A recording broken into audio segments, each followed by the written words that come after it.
Hey everyone, Richard here with my co-author PD Mac for this week's reading from Throne of Deceit. We're picking up where we left off last week, so we're doing 15 and 16 tonight. And if you know the drill, we'll just jump right into it. Chapter 15, Gwen. Gwen's eyes widened in terror as she fell. She kicked her legs and flapped her arms as if that would help. And suddenly her descent ended, harsh and abrupt. Had she really just stopped her fall by flailing her limbs about? She flapped her arms again, and this time she rose through the air. Her body continued rising until she topped the tower, where she hovered for a moment before landing gently on the roof. How did I do that? She exclaimed excitedly. You didn't, Emil said, nodding to Eridor. He did. Eridor frowned. I didn't expect the lightning to fling you off the tower. There will be better precautions in the future. When Gwen realized it wasn't the ridiculous arm flapping that had stopped her fall, she laughed. She was thankful nobody had seen her lame impression of a bird. I thought that rune was a snake. No, it's a lightning bolt, Emil replied. Now that you say that, I can see some similarity. Do you feel any pain? A little. Gwen lifted her left hand, cupping it with her right one. On the back of her hand, where the lightning bolt rune had been seared, the skin was swollen and bright red. Her flesh throbbed, but otherwise she felt like her usual self. She's strong, Emil said to Eridor. The last mage who took that rune couldn't walk or see for 2 days. How do I see the rune? Gwen asked. She's also impatient, Eridor said. I'm going to leave her with you for a while. I have some things to attend to that I've been putting off. She's in good hands, Emil said. Mind if I join the attack on the outpost? I'd love to strike at King Torian's soldiers. I'm sure Tobias and Roland would love to have you along. They're finalizing a few things, and they should be here within the hour. Eridor turned to Gwen. I hope to see you again before I leave, but if I don't, please return here after the outpost is dealt with. Gwen hadn't thought past the attack on the outpost, and she found herself suddenly reeling mentally. What would come after they rescued her father? He couldn't go back to the Seven Stars. If it was still standing, it belonged to the king. What would they do? One thing at a time, Gwen reminded herself. I will, she promised Eridor. Eridor went back into the tower and Gwen looked at Emil. The image of her nakedness was burned into Gwen's mind, and it was hard for her to look at the woman without feeling embarrassed. What? Emil asked. Nothing, Gwen replied quickly. Spit it out. There's no need for secrets. The runes on your... Gwen motioned to her chest. Yes? What do they do, and why are they there? Emil shrugged. The magic puts the runes where it deems best. I've never questioned that. As to what they do, Emil looked around. I suppose this is the best place to show you. Gwen watched as Emil lifted her right hand, arm extended. She tilted her head back so that her hand back so that her palm was facing away from her, and said, Wernyan. The gray clouds where Emil motioned began to swirl. It started slowly but quickly increased until there was a powerful whirlwind spinning around the clouds. The wind whistled loudly, and Gwen's shirt lashed about. The force continued to grow until Gwen felt her footing start to slip. She grabbed onto Emil for support. Emil looked at her. The woman's eyes held a wild look, like an enraged animal Gwen had seen once. It scared her, and she released Emil, more willing to be pulled into the whirlwind than to see what insanity Emil might unleash. But the whirlwind slowed and faded altogether. The magic is addictive, Emil said after the silence grew awkward. How so? Have you ever been drunk? Emil turned around, and Gwen saw the crazy look in the woman's eyes was gone. Yes, Gwen replied. After you've had a few tankards, you feel good, loosened up. And as the feeling grows, you like it and want more, so you drink more, yes? Gwen nodded. It's like that, only much more primal. Controlling the magic once a rune is activated can be hard. If you aren't careful, you can destroy everything around you. When you use the magic, it must be for a purpose. Wielding it at random will make you a danger to yourself and those around you. I understand, Gwen said. I've never wanted to hurt anyone, even when I was angry. That won't change. It might, Emil warned. Power changes people. Gwen decided not to argue with her. How do I make the rune work like you did? Do you feel the pulsing in your skin where the rune is? The pain? Gwen asked. No. Search beyond the pain. You'll know the difference when you feel it. Gwen looked at the rune on her own hand and mentally navigated past the stinging pain. Something pulsed softly. When she touched it with her mind, it zapped her, making her eyes water. You found it, Emil said. stifling her mirth. When you are ready to use it, you will focus on that pulse and speak the name of the rune. The magic will channel through you. Remember, control is important. If you lose control, you may not live through the experience. I have a question, Gwen said. Ask. When I came through Eridor's mirror portal, my body was fighting the magic. It's a bit confusing, but I felt something inside me align with my spine. The bunus. What is it? The bunus is like the cornerstone of a building, the base that all runes are built upon. It enables a mage to become a vessel for the magic. Can a mage lose the ability to use runes? And do runes lose their strength? When asked. If a mage isn't in control of their mind, such as being drunk, the magic will be weaker. I've never heard of anyone completely losing the magic. Runes are as powerful or as weak as you allow. There are limits to magic, of course, but they are high ceilings. You said power changes people. Did it change you? Without a doubt, Emil answered. Believe it or not, I was once very meek. People pushed me around and I let them. Once I became a mage, I sought out every rune I could find. As I gained them and became stronger, I stopped allowing people to take advantage of me. Gwen's eyes widened. You were meek? You seem so loud, brash? No, Gwen said. Powerful. Emil laughed. Maybe a little. Sometimes too much. What do you mean? Emil grew serious. I was married to a soldier. He would abuse me physically, hit me, things like that. One day I decided it was enough. I'd only gained a handful of runes then, but they were sufficient. Sufficient for what? Gwen asked. Sufficient to kill him. I called fire and burned him until he stopped screaming. Gwen decided it was a good idea to never anger Emil. I'm sorry you had to endure that abuse. I'm sure he was too, in the end. Let's forget about this. Remembering the past causes me to feel things I'd rather not. How did you meet Eridor? Gwen asked, changing the subject. Ah, now that's a story. A host of goblins had somehow gotten into the city and began burning and ransacking. I was the first to show up, and Eridor joined me. We put down the goblins together and ended up becoming friends. Is that how you got involved with the rebellion too, knowing Eridor? I'm actually the one who convinced him to aid us. He wanted to remain neutral, but as Torian soldiers continued to cause suffering, he changed his mind. His passion for the people is hard to rival. You'd think that since he's an elf, he wouldn't care about humans, but that couldn't be further from the truth. Gwen's respect for Eridor continued to increase the more she learned about him. Her hand still throbbed, and she traced the rune with her finger, careful not to touch the inflamed skin. When will the pain go away? She asked. Considering how well you took the rune, I'd guess a day or so. I'm impressed you're even coherent, let alone conscious. Like I told Eridor, the last person I know who took the lightning rune was out for 2 days. You're made of tough stuff. I don't think so, Gwen said. Emil closed her eyes and muttered something under her breath, then looked at Gwen. Tobias and Roland are here. How do you know? Eridor told me. Emil pointed to a rune on her left arm. It looked like 2 skulls with a thin string between them. Let's get back inside. I'm sure you two have some catching up to do. Gwen followed Emil back into the tower and closed the metal door behind her. They found Tobias and Roland at the terrace, and Gwen felt a flood of emotion when she saw Tobias. The night her father had been captured hadn't been long ago, yet it felt like to her, weeks had passed. She wrapped Tobias in a hug. Everything all right? He asked, awkwardly returning her embrace. Yes, I'm just glad you're back. Right. Well, everything is in place. Have you seen Eridor? I was going to let him know that the soldiers who followed us here have been snooping around, trying to get information on our whereabouts. He said he had some things to take care of, Gwen replied. I find it odd they haven't gone back to the outpost. I'm sure it has something to do with you, Tobias said. I don't think they chased us over that horse. Why would they have been chasing me? Who knows?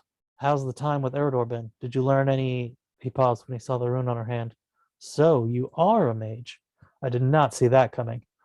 Neither did I, Gwen said. I wasn't sure about all this, the rebellion, my father, magic, all of it. But now I think it was all meant to happen the way it did for a reason. Only time will tell, Tobias smiled at her. You seem different somehow. What do you mean? It's hard to put in words, but it's not a bad thing. It's just different. Gwen gave him an odd look and shrugged. When are we leaving?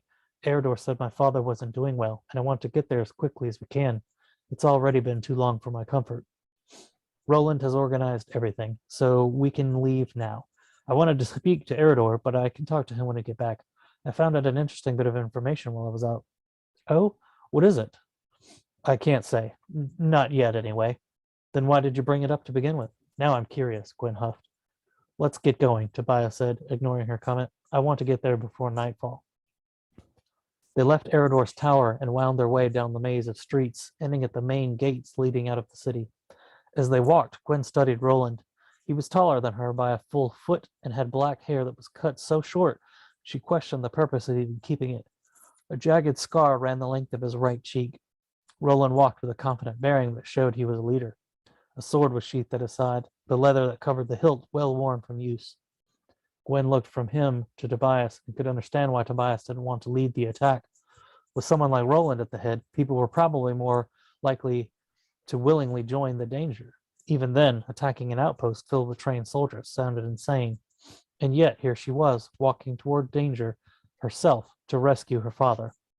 Eridor had told her that she could ask Boris the truth about her relation to him. What if he corroborated what Tobias and Eridor said? Again, Gwen found herself occupied with things she didn't need to focus on. They left the city behind and soon joined a small camp of men and women. Most of them were human, but Gwen spotted a few elves among their numbers. We're going to ride quick, but I don't want anyone pushing their animals too hard, Roland announced once everyone had gathered around him. You were all told to keep your lips sealed about this little foray, and I hope you've all kept your word. Keep your eyes open, regardless. We don't want any surprises in case there are rats among us. Any questions? Roland paused and glanced around. Let's head out. There weren't enough horses for everyone to ride alone, so Gwen chose to ride with Tobias. The group of horses trotted along at a decent pace, but Gwen remembered their harrowing ride to Penshaw and found their speed to be much slower. So, what's this interesting bit of information you want to share with Eridor? Gwen asked. You're going to keep asking until I say, aren't you? Probably, Gwen said. Probably meaning yes. Tobias turned to look at her over his shoulder. She smiled at him, but his expression was troubled. Listen, he lowered his voice. I don't know if it's true, but the soldiers who followed us aren't from the outpost. They aren't? But that's the direction they came from. I know. Tobias glanced around to make sure no one had taken an interest in their conversation. We already guessed they were using magic to track us, but we didn't know why. I think I know why now. Why? They were looking for the daughter of the king. Torian has a daughter? Gwen asked. Not Torian, Tobias clarified. Cameron. There's always been rumors that his children escaped the slaughter, but the heat is picking up on those stories now. People are saying that Torian knows they survived and he's looking for them. What does any of that have to do with us? Not us, Gwen. You. Me? What are you talking about? I think you're Cameron's missing daughter. Chapter 16. Connell. Dragons. Connell's face scrunched into a frown. Where did that come from? Just thinking of possibilities, Drewston said. Why don't you just wish for pixie dust and magical unicorns while you're at it? Connell taunted. Have you ever seen a dragon? Yes, I have. Connell fixed him with a sharp eye, waiting for the punchline. You're serious? Yes, Drewston replied, though it's been a while. A real dragon. Yes, Drewston repeated. Believe it or not, there was a time when dragons were rather common. Until the hunting, Briok sourly added. The hunting? That's what it was called, Briok explained. 150 years ago, when Odin was king in Tol Cragburn, he declared dragons an enemy to all races. Why? Connell asked, his thirst momentarily forgotten. Gold, Drewston answered, and silver, and other precious things. Dragons had accumulated a vast amount of wealth, Briok continued, and Odin wanted it. Isentol was once the Dragon Kingdom, and Havengard was the Citadel, a sacred place for dragons. Why? Does it matter why? Briok said. That it was sacred to them is sufficient enough. Dwarves have their sacred mountains, humans their sacred burial grounds, and elves, well, who knows about elves? His smile quickly vanished. It became open season on dragons. Celebrations erupted when each killed dragon. As you can imagine, Drewston said, after a while it got harder and harder to find dragons. Finally, dragons disappeared. Yet you've seen one, Connell scoffed. Yes. Why do you persist in unbelief? Because no one ever talks about them anymore. Connell folded his arms. Other than your supposed sighting, dragons might well be non-existent. Why bring them up now? Drewston shifted a glance to Brioc. I raise the issue because dragons do exist, and it would be to your advantage to enlist their help. Cuddle stared at him a moment before shaking his head. First, you tell me that I'm some dead king's son.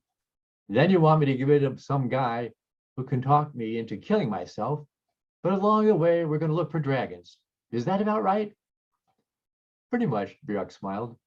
You fail to ask the important question, which is, why are we so confident we can find a dragon? Okay, I'll bite. Why are you so confident? Brioc smiled. Because we know where one is. The door opened and Ronan breezed in, the two dwarves on his heels, each carrying 2 steins of ale. My compliments on the ale, Master Brioc, Torgrith commented, handing a stein to Connell. Some of the best we've had in a while. Connell hooked a thumb at Drewston. I thought you two were on the run from him. We thought so too. Knew Rorken was looking for us and figured he sent him after us. Wasn't until he explained what was going on that we realized we were running from the wrong guy, Voldar added. You were already down the river by then. Nice reaction time, by the way. He grinned and turned to Brioc. No sooner had that door open and he was out the window. Never seen anyone move so fast. Survival instinct, Connell shrugged, then turned an accusing glare at Drewston. If you knew then you were wrong, why all the arrows at me when I dove in? Accidental, Ronan answered. Had a few archers react before I could stop them. Voldar took a draught of ale before asking Brioc, so, is he the one? Yes. Voldar slapped his thigh. Excellent. Then we got us a chance. When do we start? Torgrith enthused. Whoa, not so fast, Connell interrupted. What's the plan? Eliminate Havard, Voldar stated. He's the cause of our problems. How? Ronan inserted himself into the discussion. We've been over this ground before. Yeah, we have the king's son. So what? He's as human as the rest of us. Hey, Torgrith complained. I mean, he's as susceptible to Havard's tongue as the rest of us are. How are we going to get to Havard without compromising ourselves? We've got to cross Gurumdur and then get to Morindir without anyone noticing us. Considering we got 2 druids with us as well as the 2 dwarves he's been searching for, not to mention the 50+ folks on my team, we're going to be easy to spot. He turned his attention to the 2 dwarves. What did you 2 do that has Havard chasing you? We got nervous making more runes, bones, and dice, Voldar answered, and seeing more of our kid enslaved to Havard's foul desires. He shook his head in disgust. It's bad enough Rorken is under his spell. What's worse is that Twin Tongue isn't even a dwarf. He's not? Connell sputtered, surprised. No, he's human. A mealy excuse of a man. If not for the power of his tongue, he'd be the kind you'd kick out of your way. This doesn't get us anywhere, Ronan complained. We still have to get to Morindir undetected. I have an idea, Connell quietly announced. We split up and meet inside the city somewhere. All of us? Ronan raised an eyebrow in objection. No. You and your team head across the northern part of Gurumdur, like you're heading towards Clagmorn. Word will get out and their attention will be diverted to you while the rest of us head south to Morindir. Then what? Voldar cocked an eyebrow. It's not like they won't be looking for my brother and me. And it's not like traveling with 2 druids will go unnoticed, Torgrith chimed in. We disguise ourselves and split up. 1 dwarf with 1 druid. No one's looking for me, so I'll be the 3rd wheel with 1 group. Disguise ourselves as what? Voldar asked, not much impressed with the idea, nor walking back into the proverbial hornet's nest in Morindir. Merchants or something, Connell huffed. I don't care. Just something so no one recognizes you. Okay, Torgrith mused aloud. Let's say we make it into this city. What then? We meet at some rendezvous place. Havard is human, right? That means he needs to eat and sleep. He probably has some sort of routine.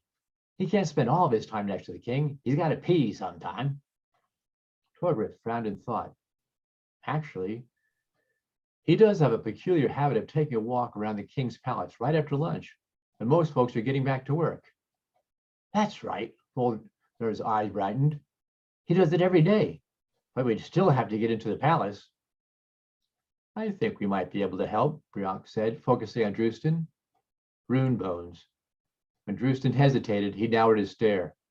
It's important. Fine, Drewston relented. Rune bones, Connell repeated, gazing at the two druids. We have a collection of rune bones we've accumulated over the years, Briok explained, all imbued with magic. I think we have some we can use to help subdue Havard. Subdue? That begs the question, Connell pointed out. Do you want him captured or dead? Dead, both dwarves chimed in. Dead, Briok repeated. Drewston nodding agreement. What do I do if you are unsuccessful? Ronan asked. Do what seems best to you, Connell replied. But if this is our only option, we can't fail. Too easily said. Do you have a better plan? Not at the moment. Ronan turned his attention to the two druids. Let's say we get the dwarves to join the cause. There's still Clagmarin and the other kingdoms to deal with. What's your plan to get Kilmarin to join us? Vanity, Drewston answered. Look up the definition for vanity and you'll see a picture of Kilmarin. Who's Kilmarin? Connell interrupted. King of Clagmorin, Drewston said. I've had dealings with him before. He's a good king, cares about his people, but his kingdom is all he cares about. He's forfeited his kingdom until someone breaches the walls. He's fortified his kingdom, and until someone breaches the walls, he won't budge. First things first, Connell reminded them. Once we get Havard taken care of, we can worry about Kilmarin. When do we leave? Folder piped up. What time is it? Connell asked. Late afternoon, Briok answered. We leave at midnight. Gives us a chance to escape unnoticed. Gates will be closed, Cordwith pointed out. Brick smiled knowingly. We have other ways to get out. He turned to Ronan. You can leave whenever you're ready. We'll leave in the morning. I'd better go check on my team. Ronan drained the rest of his drink and placed his stein on the desk when Conan suddenly remembered something Briok had mentioned and turned to them.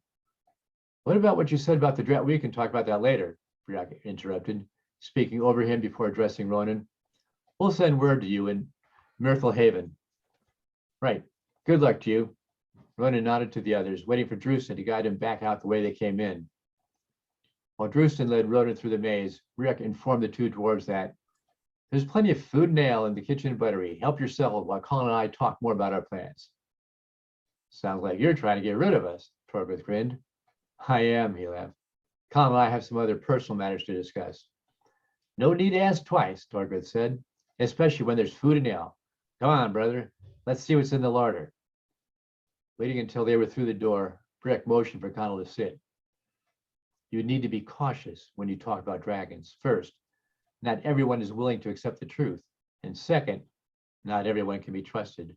And third, is that there are still those who believe the only good dragon is the dead dragon. So from now on, let's just keep this between us. Okay by me. You said you know where one is. We do. But we have to be exceedingly cautious. Remember what we said about the hunting? The epiphany hit and Connell abruptly realized his mistake. You think the dwarves or Ronan's people would try to kill it? Not necessarily them, but if word got out, I'll keep my mouth shut. Good, Briok said. There's one more thing we need to talk about, your brand. What do you know about the Cobra Assassin? To be honest, Connell shrugged, nothing other than there's supposed to be a leader among assassins. You are partially right, Briok walked over to the mantle by the hearth. Placing his fingers under the brim of the mantle, a door appeared in the stone wall. Retrieving a candelabra, he beckoned, come with me. Connell followed him into a large room filled floor to tall ceiling with shelves containing small boxes, each box labeled with the contents in script that he didn't recognize. Brick paused in front of a shelf and pulled down a box, opening the lid. Rune boxes? All of the boxes in here contain rune bones. It's taken us a while, but we've probably accumulated more incantation bones than anyone else in all the kingdoms. Even more than Grimmer? Hopefully even more than him. We've intercepted a number of his shipments, Drewston interrupted, which means he knows someone is trying to stop him. Which is why he is so intent on capturing the two dwarves, Brock added. Connell raised an eyebrow. Why all the fuss? Why not simply have folks up wherever he is, and then have them carve rune bones right there? Runes have to be carved exact, Brock answered.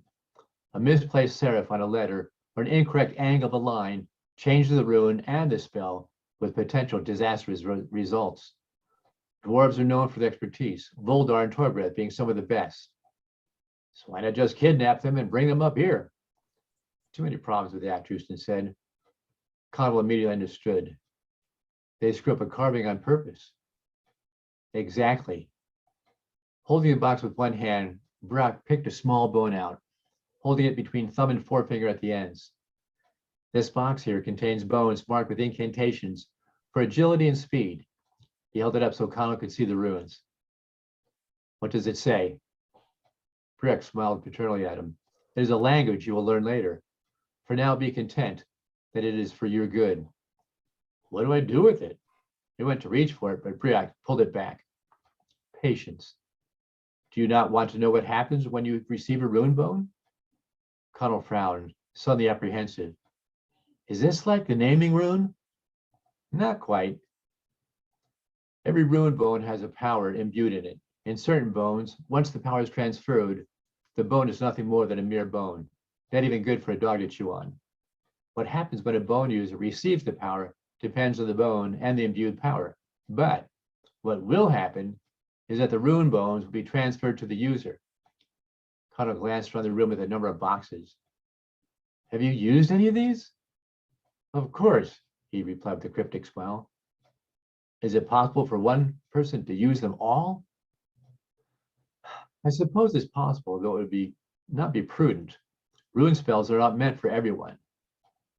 Not everyone can use rune bones, Drewston pointed out, walking in. Only individuals who are mage marked can use rune bones. Anyone else who tries would suffer beyond description. And you think I'm mage marked? He cocked an eyebrow in doubt.